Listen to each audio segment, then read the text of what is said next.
Rescuers kept finding bodies of tourists in the flooded cave, one after another, and just after 16 hours of searching and no hope of finding anyone alive, a cry echoed through one of the tunnels, shivering from cold and terror. A woman clung desperately to the rocks, trying to escape the rising water.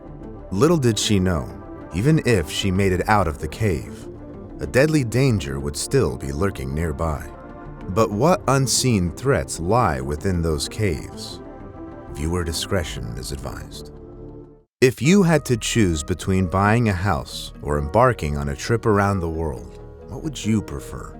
When in 2007, 24-year-old Briton John Cullen had to make that choice, he opted for the journey.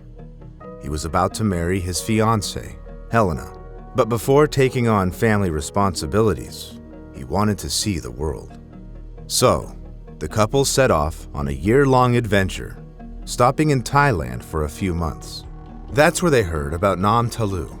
It's a vast limestone cave in the unexplored and dangerous Khao Sok National Park. It covers an area of almost 740 square kilometers and is amidst the country's largest stretch of tropical forests. However, it also has a somewhat grim history. In 1944, an epidemic wiped out almost the entire local population, earning this area the name Ban Sop, which means Village of the Dead. So John and Helena decided to visit Khao Sok and the Nam Talu cave. However, Helena had immediate doubts. Even though the rainy season was ending, local guides warned of tunnel flooding in case of sudden downpours. Besides, Helena had a crippling fear of water, and the only way to the cave was through a stream.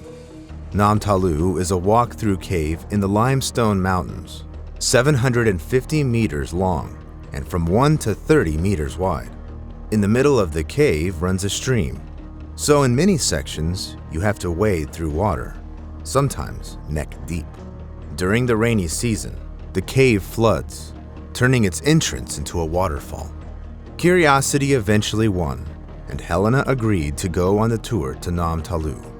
They joined a group of Swiss family tourists with 2 teenage daughters, a 10-year-old boy under their supervision, and 2 local guides. They were briefed, given flashlights, and led into the cave. Even Helena, despite her fear, was enthralled by the beauty around her. The group had reached the middle of the cave when suddenly they heard a strange noise. Helena, feeling a chill down her spine, looked around. With horror, she watched as a giant wave of water rushed toward them through the tunnel.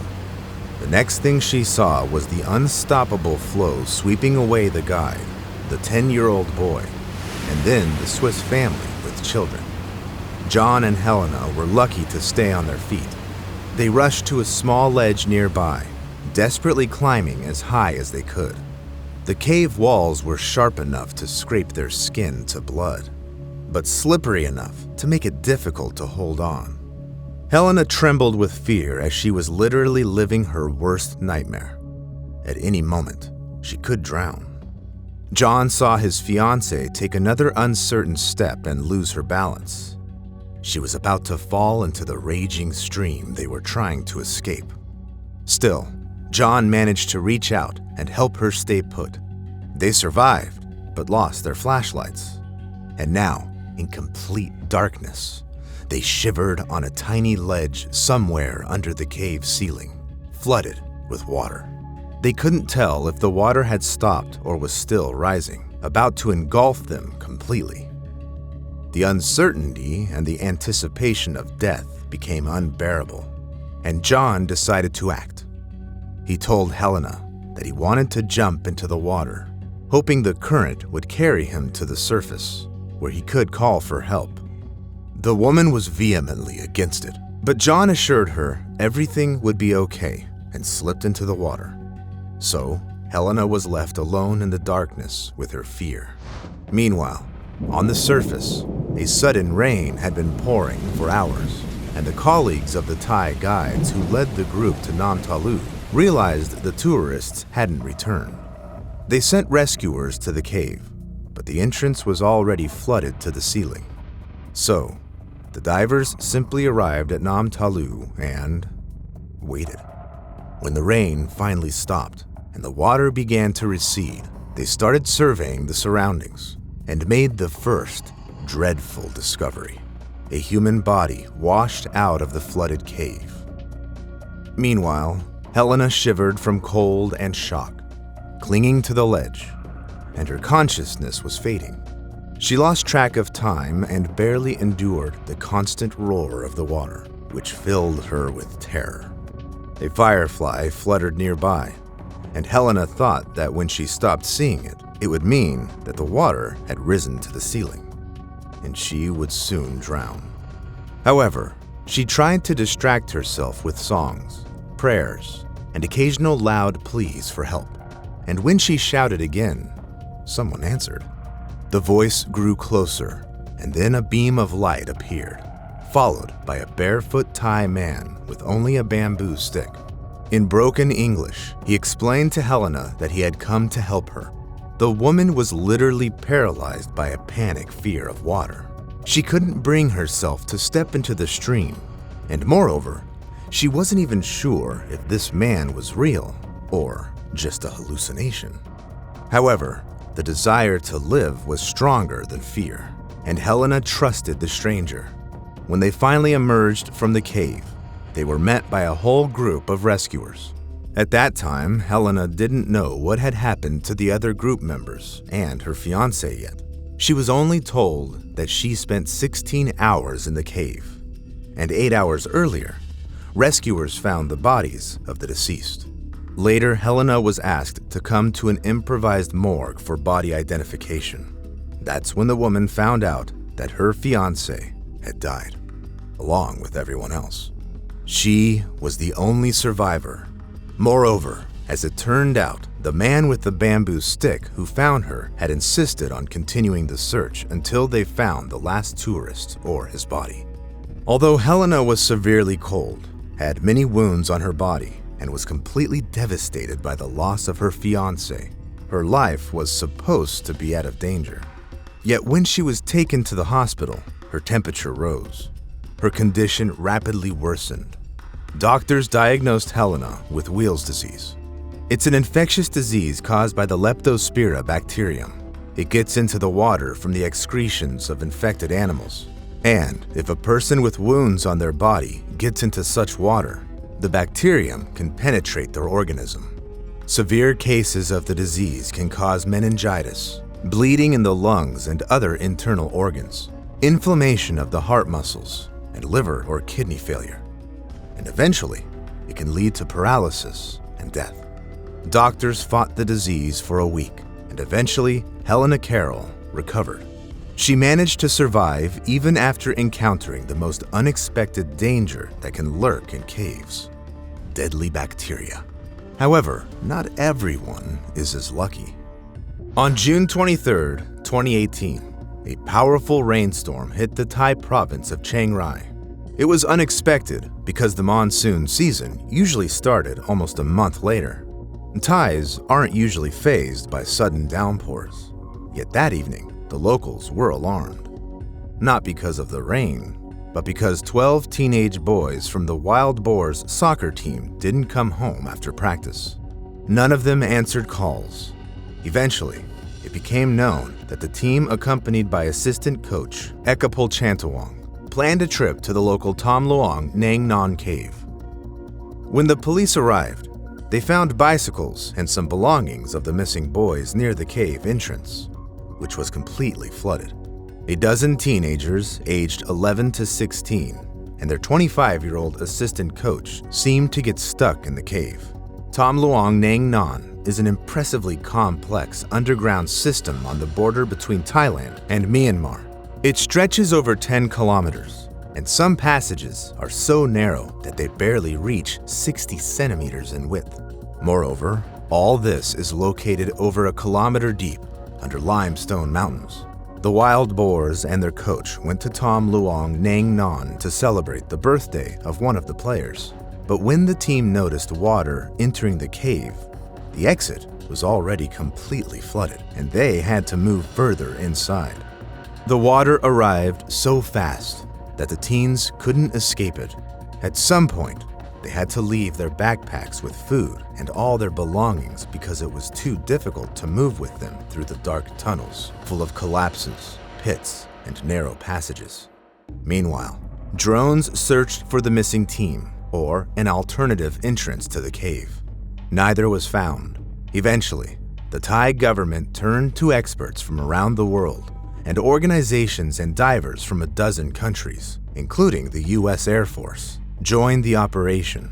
However, the water currents in the cave turned out to be so strong and muddy that no one could get inside. Eventually, some of the world's best cave divers rescuers arrived to help, Rick Stanton and John Valanthan. But even they could only dive into the cave 9 days after the teenagers disappeared. They explored every flooded corner and saw the belongings of the young football players. Around 10 p.m., John Valanthan finally found the missing team by sensing their scent. The teenagers were alive and fairly healthy, meditating under the guidance of Ekapol Chantawong. The man was a former monk who had been keeping the boys calm, teaching them prayers and meditation, and instructing them to drink only water dripping from the stalactites. However, the joy of finding the missing ones unharmed overshadowed the necessity of getting them out of there, which seemed impossible. The football players found themselves 4 kilometers from the exit, separated by several completely flooded tunnels. Experts tried to drill another way out, but they couldn't. The rainy season had just begun, so waiting for the water to recede would take 4 to 5 months. Therefore, divers began preparing for what could be the most challenging rescue operation in history. However, on July 5th, the first tragedy struck. One of the divers involved in the preparation lost consciousness underwater and died. The next day, the rescuers' mournful mood was worsened by another piece of news. The oxygen level in the cave sharply began to drop. This meant that the time for preparation was up, and the teenagers needed to be brought out immediately. And even though the controversial entrepreneur Elon Musk designed a mini submarine for this operation, the rescuers opted for a more realistic, albeit very risky, plan. One by one, each teen was dressed in a wetsuit and a full face mask, placed in special stretchers, and fitted with oxygen tanks strapped to their chests. Then, 2 divers transported the football player almost a kilometer underwater. It was still murky, and the divers moved blindly, sticking their heads out in front to shield the teenagers from possible collisions with stalactites. After that came a dry section where the teen was stripped of the diving gear, and the stretchers were hauled over a rocky hill to the next dive site. This is how the first 1,700 meters of the journey went, and the next 1,500 stretchers were carried up steep slopes, pulled through narrow passages, or suspended on ropes. People stood waist-deep in water for hours. But even this was only possible because ultra-powerful pumps were pumping out 1.6 million liters of water from this part of the cave every hour. This whole super complicated journey took 2 to 3 hours. The first 4 football players were successfully brought out of the cave and taken to hospitals. By the evening of August 8th, the rescue operation lasted another 2 days, and eventually, all the teenagers and the coach's assistant were brought to the surface. It seemed like everything was over, yet it wasn't. About 10,000 people were involved in the operation over time, and even after the team was rescued, about 100 of them were still in the tunnels, removing equipment. Suddenly, the pumps that were draining water from the cave shut off. The exit quickly began to flood, just as most people were about 1.5 kilometers away from it. So, leaving behind equipment worth thousands, if not hundreds of thousands of dollars. They tried to run over slippery rocks, flooded sections, and narrow passages. Eventually, everyone managed to escape. At least that day. Because over a year later, Beirut Pakbara's case became known. He was one of the divers who helped rescue the soccer team from Tom Luong Nang Non. It turned out that he had contracted an unknown infection in the cave. The man spent months in the hospital before being released home. Suddenly, his condition started deteriorating again. This time, the doctors couldn't do anything, and Beirut died. Sometimes, I feel like at any moment, a deadly bacterium will burst out of the caves, like in the movies, and a real catastrophe will unfold. Anyway, if you've ever been in or heard stories resembling science fiction plots, share them in the comments.